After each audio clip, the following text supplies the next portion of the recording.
This is a short video with some meditation instruction. My name is Shanti Vani, and I received this meditation instruction from my teacher, Geshe Michael Roach, who's located in Arizona. This photo of the wasp was taken on a screen window in the place where I was staying there in Arizona. So the wasp reminds me of me and you, how alive we are, how vulnerable. We have our feelers out. We're just doing our thing in the world, and just reminds me of how important we all are. When I sit for meditation, I find that what's really important is revealed. Um, there's so much in my life that's extra.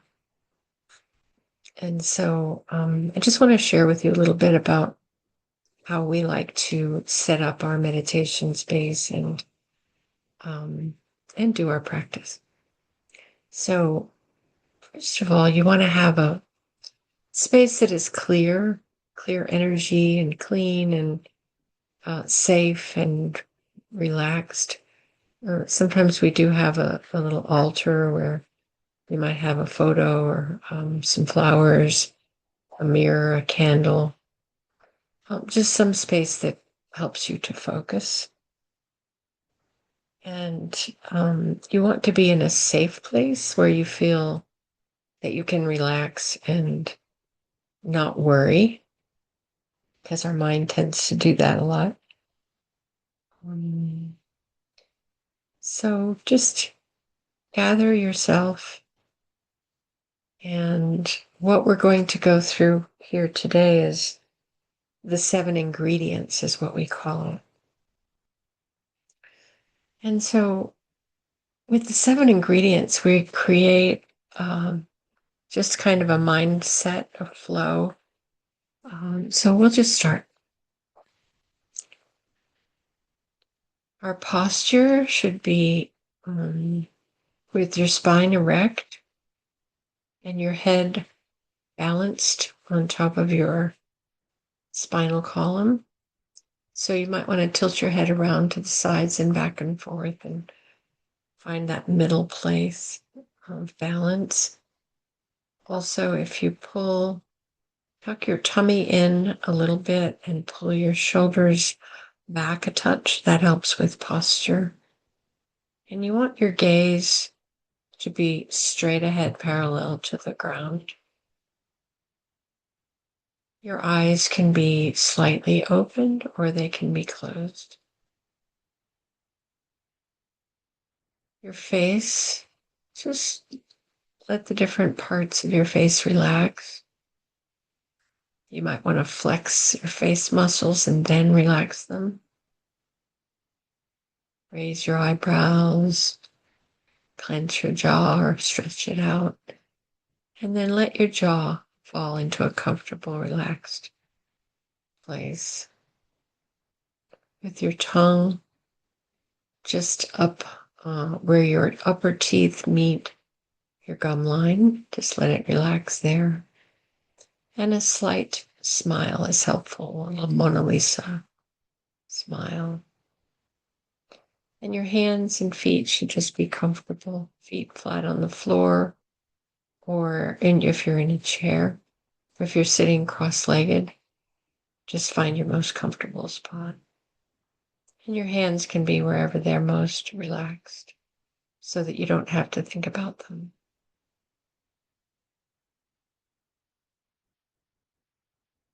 Okay, so if you're comfortable, we'll start with some nice, deep, long breaths.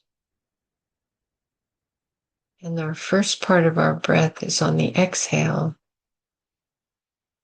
We'll do maybe 10 or 15 breaths. Starting with the exhale.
Bring to mind someone that you feel has been a blessing in your life, someone that has given you comfort in your time of need or shown you wisdom when you had to make a decision or you were feeling upset about something. Someone that you truly admire. And this could be a famous person that you've never met, but who you feel is wise and good. So invite this person, whoever it is, to come and sit with you right in front of you, knee to knee, toe to toe, eye to eye, and heart to heart.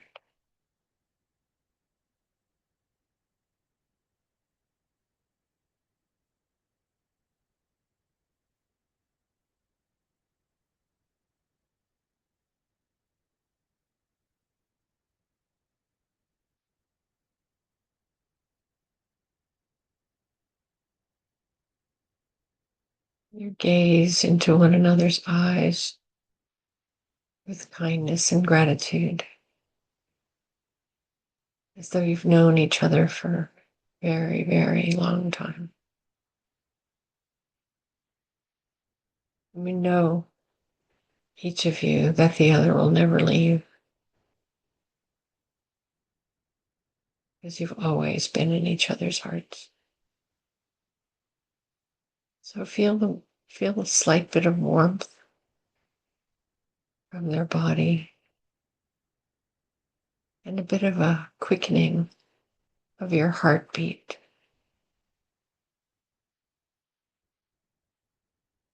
And just drink it in.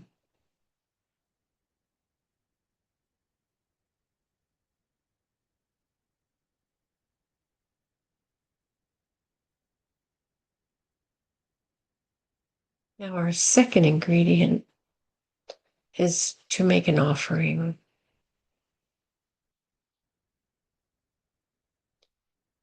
A lot of times when you think of an offering, you think of a thing, something. But in this case, this is something from inside of you, something of value that you're going to offer to your dear friend, and you might think of him as your teacher.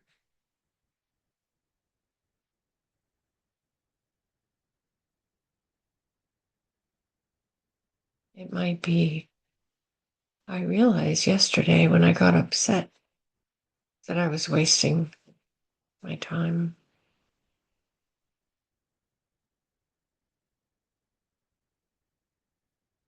And I've decided not to get angry anymore.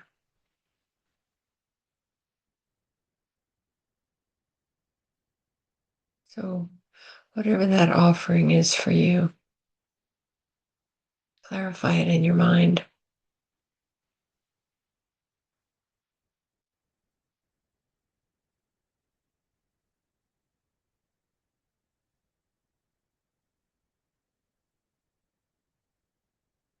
And offer it to this special person.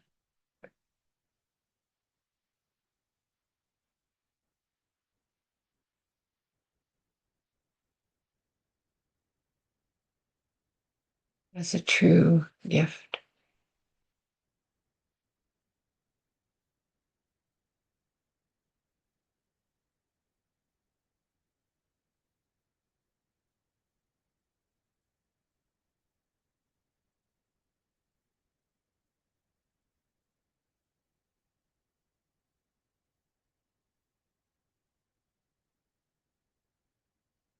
You could pause this recording if you want more time at any point.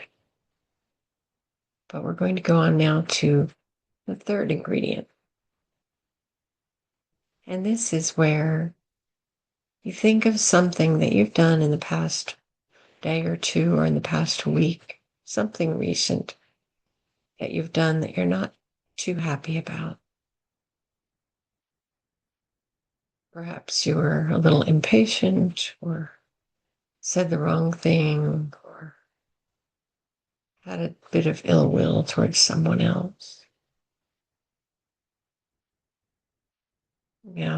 Without feeling guilty about it or kicking yourself, what we're doing is just identify one thing that you're not real happy about.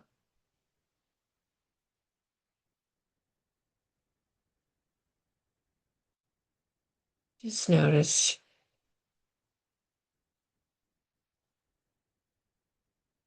Verbalize it in your mind so that you really know what it is.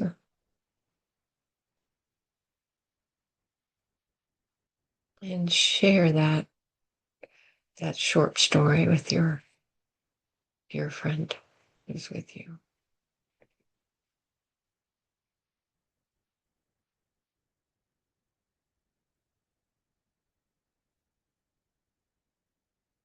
It's not about guilt or blame. It's about having what we can call intelligent regret.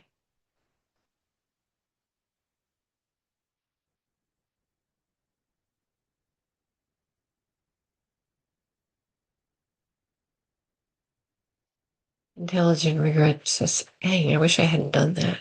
Oh, huh.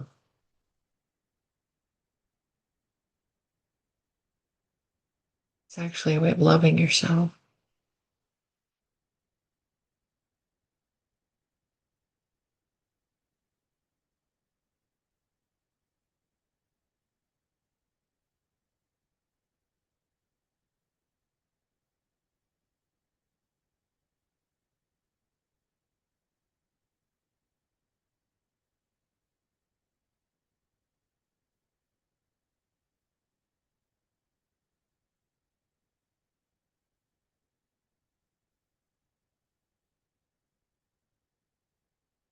So next, the fourth ingredient is to think of something good that you've done. It could be a small gesture. It could be rather momentous. But think about something you've done for someone else that has been kind and that has helped them. And rejoice. Pretend like jump up and down with joy that you have done something good in the world.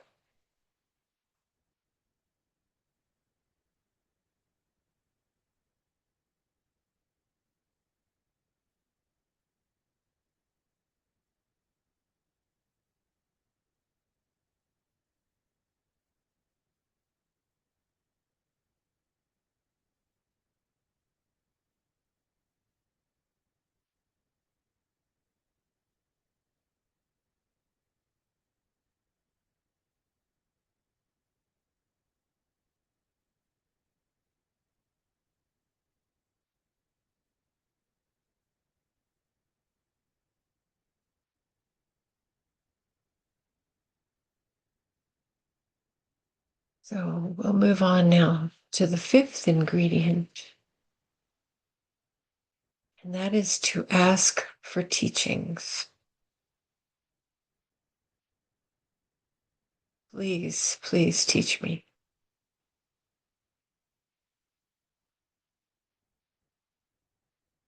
I want to know how to end suffering. Please teach me.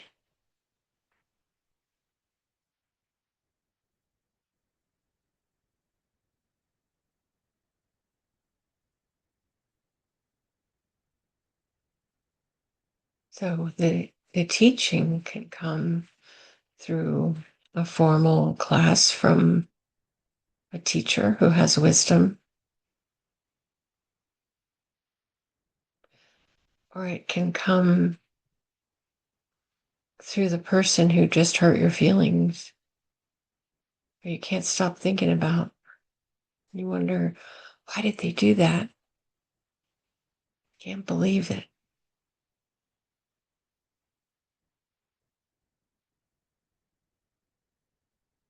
You think, why is this happening to me?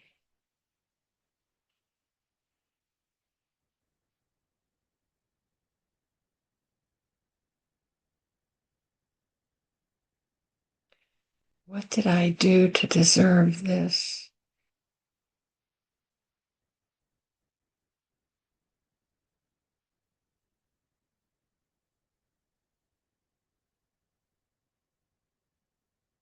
Sometimes our pain is our best teacher.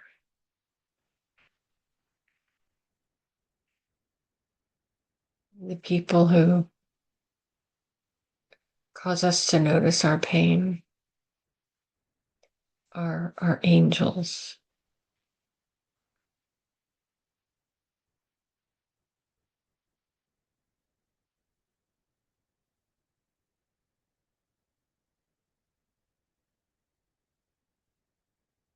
So if we choose to be angry at them, we're creating more pain.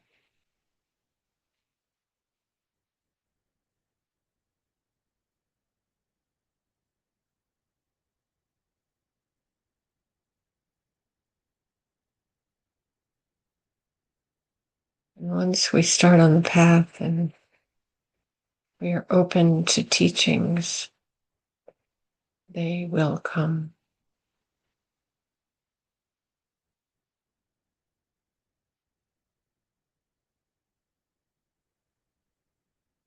So get ready. Prepare yourself for the unexpected teaching will come.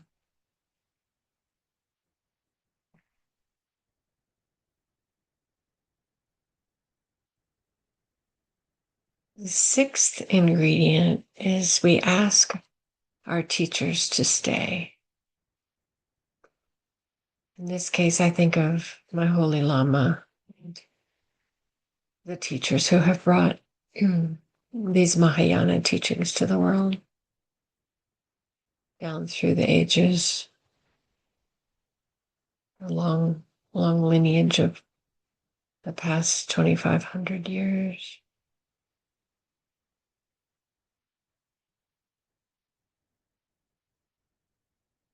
Passed on and on. So we ask them to stay.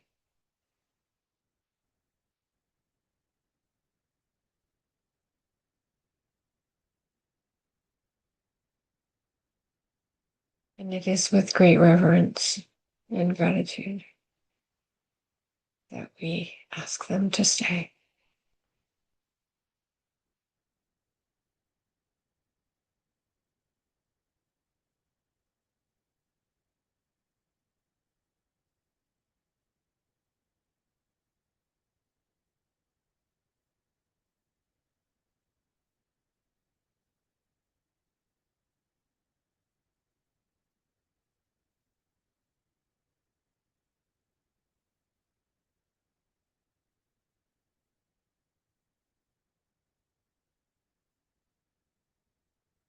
And the seventh ingredient in our meditation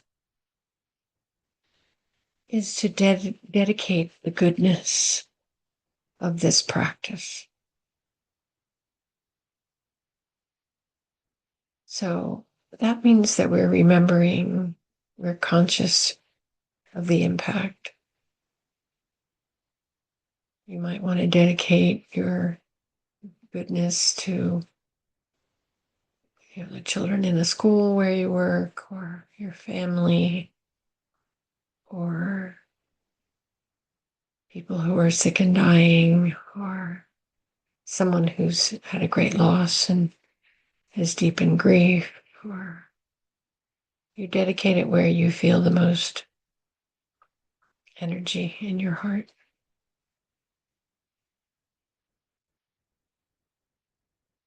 So the dedication we do at the end.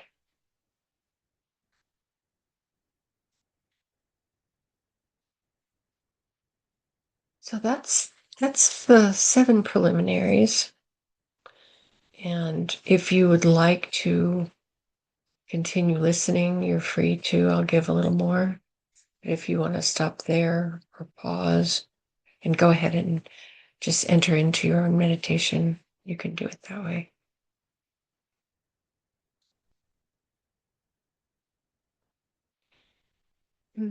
So continuing on, we go through our meditation, and it's not just staring at the wall, and it's not emptying your mind of thoughts, because we're going to have thoughts. And when you have a lot of unethical behaviors, problems you've caused, stubborn negativity, it's really hard to go into a good meditation, because what happens is that all that stuff floats to the top and it gets in your way. So we do want to be living an ethical life where we're not hurting people, where our work is ethical, and our thoughts, words, and actions are designed to help, not hurt.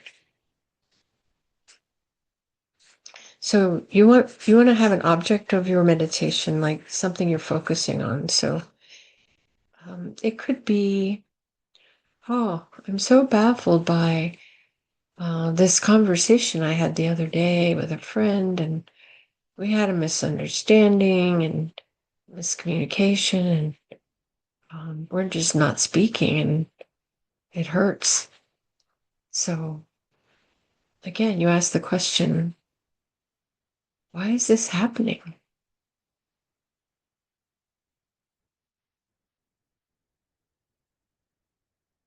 There was that person, but you were there too. So if something is done that hurts you, the best question to ask is, when have I ever done that? So for me, it's, when have I ever ignored my mom when she was feeling a need and just run off and done my own thing?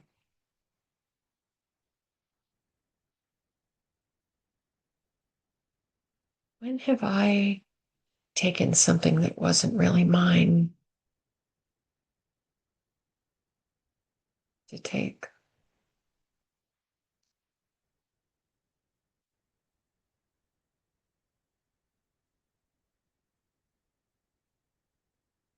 You feel someone slam the door on you. When have I ever shut the door on someone rather than leave it open, hold it open?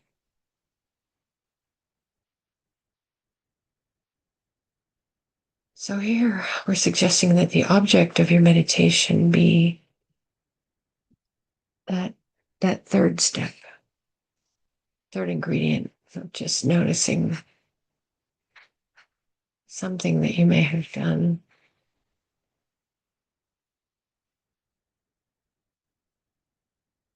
And think how you could rewrite that script.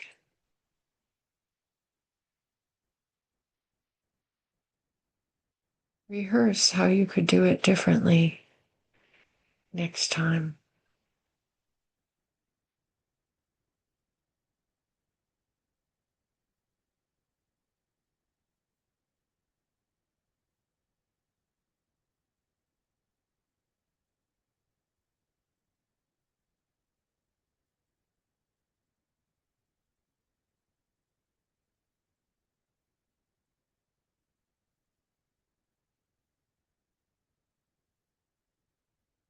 Think about causes and results.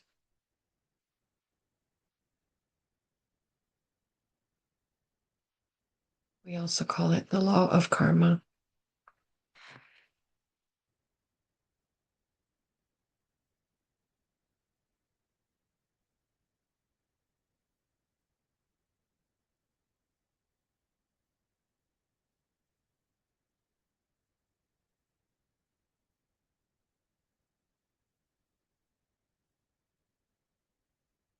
Like seeds produce like results.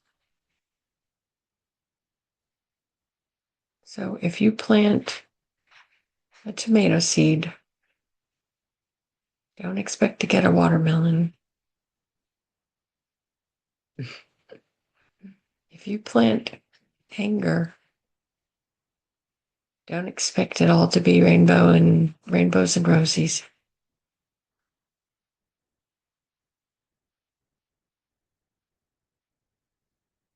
Because seeds grow.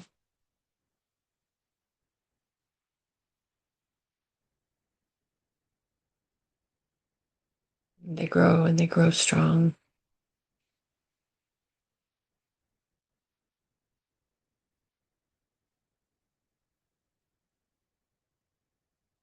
You can plant seeds of kindness and compassion. You can plant seeds of anger and resentment. So which one?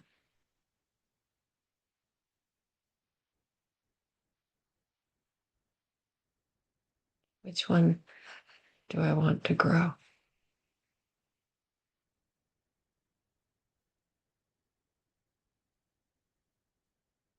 So the law of karma says, if you plant a seed, it will sprout.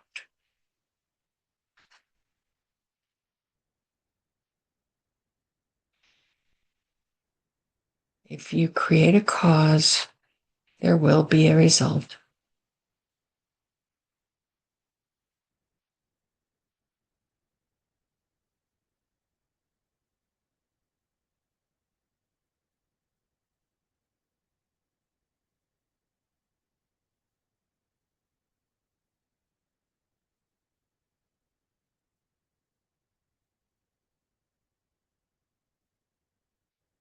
And of course, conversely, if you don't plant the seed, you won't get the result.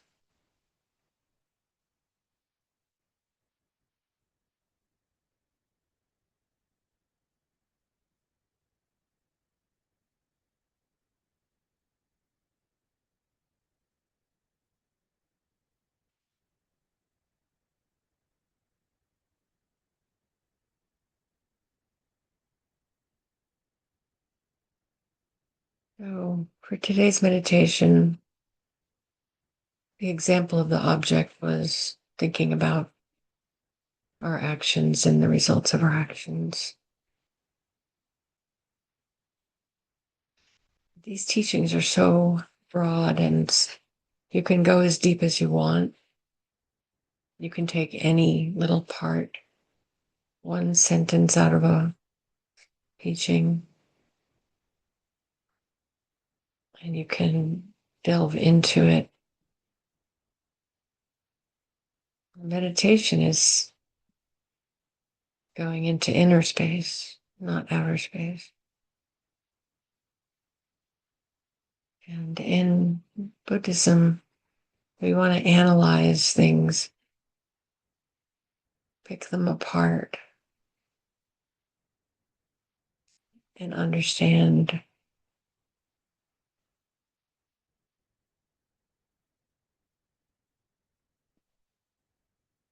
in the kind of Buddhism I like. You never have someone say, trust me, take my word for it. Because that's not the way.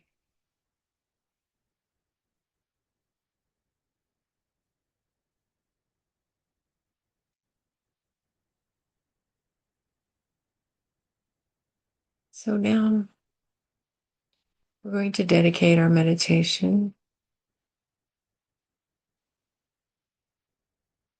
So take a minute to decide or think about your wish for the world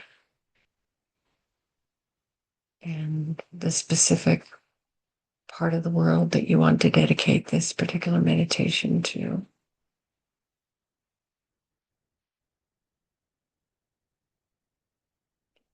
And make an offering with joy and gratitude.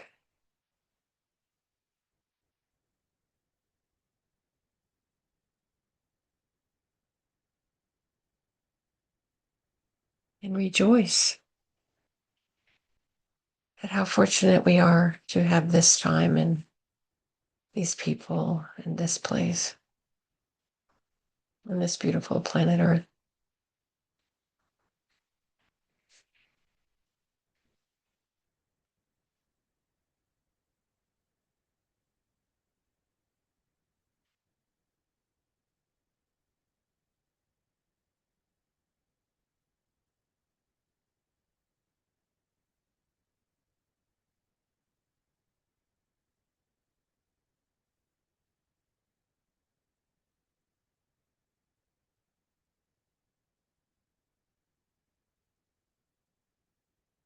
You can begin to wiggle your fingers and toes, open your eyes,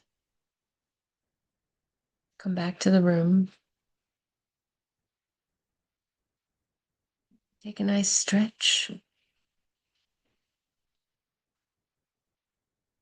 We hope you've enjoyed your time here and have a wonderful rest of your day.